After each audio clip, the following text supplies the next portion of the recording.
வழக்காயே தட்டுமா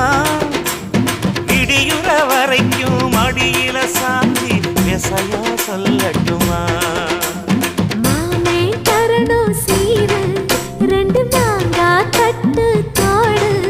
நீ சிரிக்கிற தங்க தேரு ஓ தேவை என்ன கேளு வெடல புள்ள நானும் ஒரு விவரம் கேட்க வேணும் ஏ தன்னானே தாமரப்பூ புள்ள கள்ளாடும் தண்ணி இல்ல ஏ தாமர பூத்திருச்சே மாமா நாவடி வாங்கி வாங்க ஊரெல்லாம் கூட்டிக்கிட்டு வருவேனே மேளங்குட்டி ஏ